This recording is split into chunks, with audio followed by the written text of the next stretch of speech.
السلام علیکم، خوش آمدید کہتے ہیں آپ سب کو ہمارے آج کے پروگرام گپ شپ ود نور امان اللہ میں۔ آج ہمارے ساتھ پاکستان میڈیا انڈسٹری کا ایک بڑا نام موجود ہے۔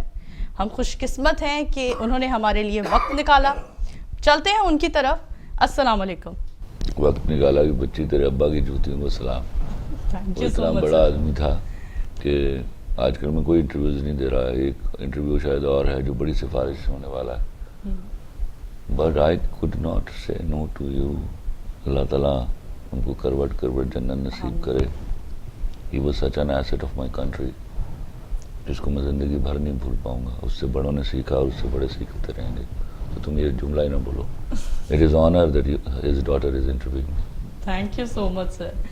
خلیل الرحمان صاحب، اتنا آپ کا ہم نے نام سنا، ایک کے بعد ایک سپر ہٹ آپ نے ہمیں مووی دی، ڈراماز دیے، انٹرٹین کیا آڈینس کو۔ خلیل الرحمان قمر صاحب کا بچپن کیسا تھا؟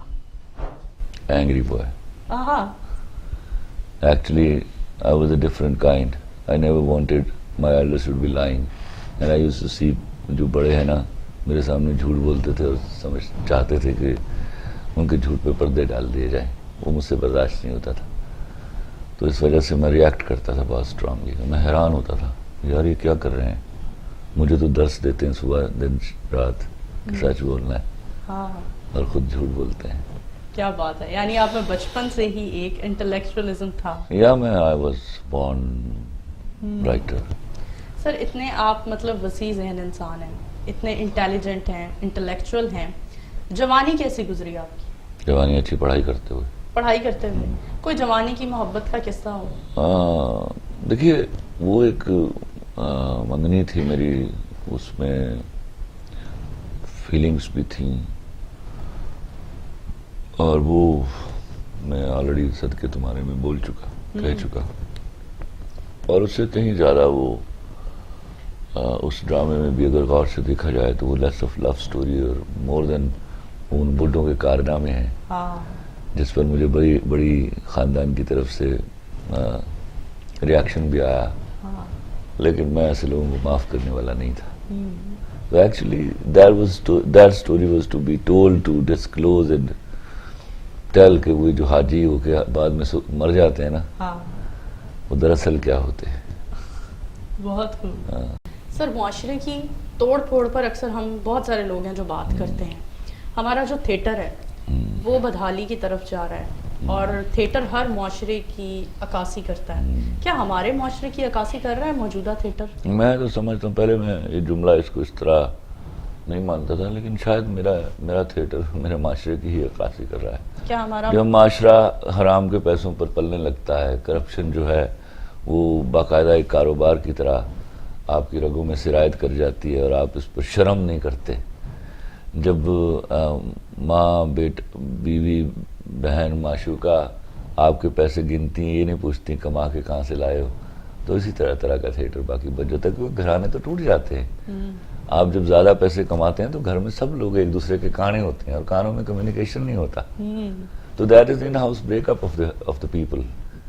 وہ ایک دوسرے سے شرمندہ پھرتے ہیں، کوئی ان کے ہاں کوئی کیا اس کو بولتے ہیں مورل اور انٹلیکچوئل اور ریلیجیس بانڈنگ نہیں ہوتی۔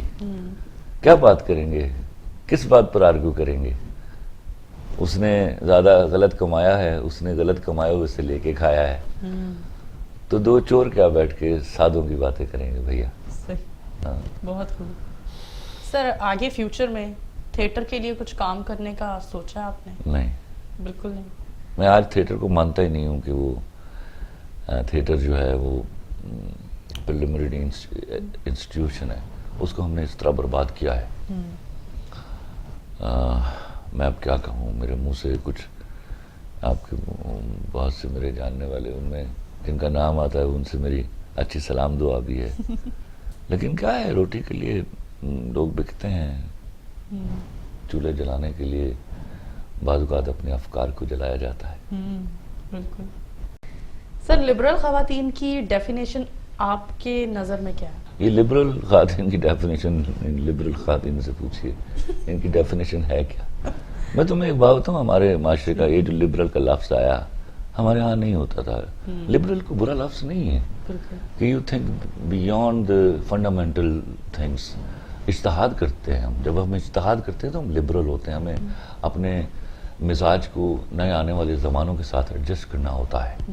مثال کے طور پر جب حضور صلی اللہ علیہ وسلم تھے تو موبائل نہیں تھے, گاڑیاں نہیں تھیں, وہ اپنا جہاز نہیں تھے. تو اجتہاد ہے نا کہ آج ہم سفر کر رہے ہیں اس کے اوپر, اور یہ سوچے بغیر کر رہے ہیں کہ یہ بنایا کس نے ہے. وہ یہودیوں نے اور عیسائیوں نے بنایا ہوا ہے, جن کو ہم بازوں میں بیٹھ کے گالیاں دیتے ہیں. تو یہ اجتہاد ہو گیا. اسی طرح بہت ساری چیزیں اجتہاد کے بعد بدل دی جاتی ہیں. ہم زمانوں کے ساتھ ایڈجسٹ کرتے ہیں, لیکن بے حیائی کے لیے کوئی اجتہاد نہیں ہوتا. بے حیائی جب دنیا نے تخلیق کیا تب بھی بے حیائی تھی, اور بے حیائی جب قیامت آئے گی تب بھی بے حیائی ہوگی.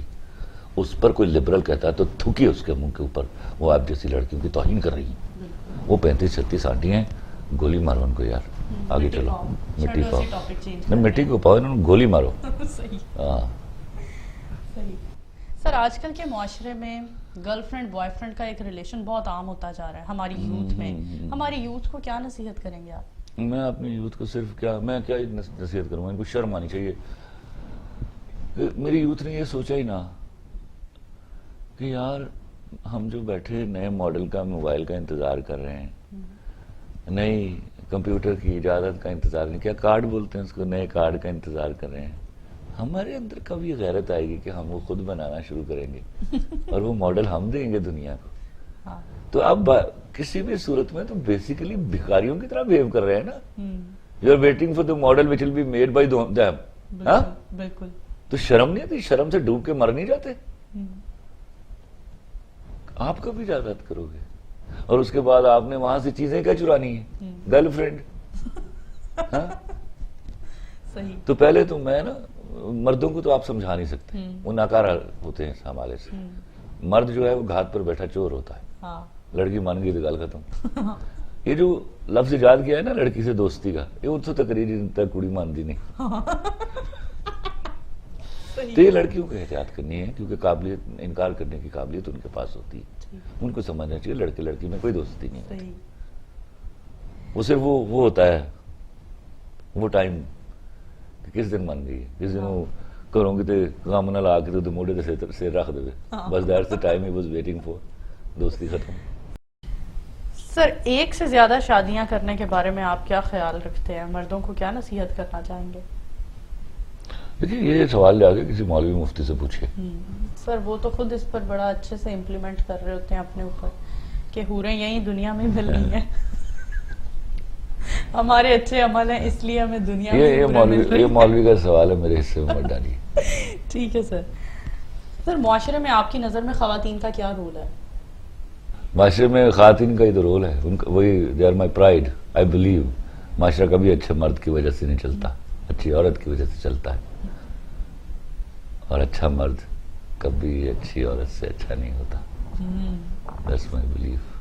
عورت تو قربانی دینے والی ہے, اس نے وہ ان سارے گناہوں کی قربانی دی ہے جو مرد کر جاتے ہیں, اس لیے وہ بڑی ہیں. میں تو حیران ہوتا ہوں, اچھی عورت اگر اس کے منہ سے فکرہ نکلے گے ہمیں برابری چاہیے, آپ تو برابر ہوئی تھی, مرد کی اوقات ہے وہ آپ کے برابر ہو جائے.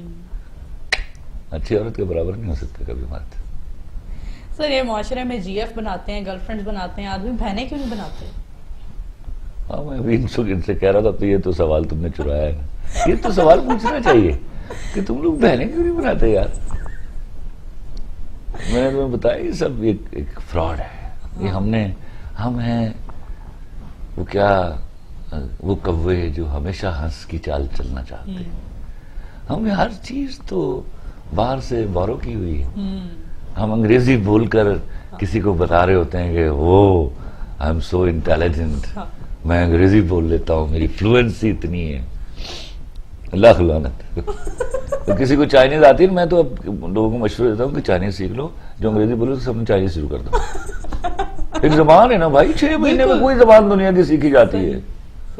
تو اگر زمانے آپ کو add a feather in your cap, تو پھر ایک چائنیز بولنے شروع کر دے, ایک اپنا فرانسیسی شروع کر دے. تو یہ اچھا مکس بن جائے گا. ان کی اوقات ان کو پتا چلے کہ زبان سیکھنے سے آپ بڑے نہیں ہو جاتے. زبانیں ساری معتبر ہیں پر آپ کی زبان آپ کی ماں ہے تو اپنی ماں نو چھڑ کے خالہ نو نہ ماں بنا لو. سر ہمارے ویورز کے لیے آپ لاسٹ میسج کوئی دینا چاہیں وارننگ؟ ارے یہ جو جملہ ہے بہت پرانا ہو. تم نے اچھا انٹرویو دیا ہے. Message message message. میں کون ہوتا ہوں ان کو میسج دینے والا؟ ہم کبھی میسج سے نہیں سیکھتے. ہم طے کر لیتے ہیں کہ ہم نے اس آدمی کو سننا اور اس کی بات سے سیکھنا ہے. تو میری کوئی بات اچھی ہے تو خدا کے واسطے اس سے سیکھیے.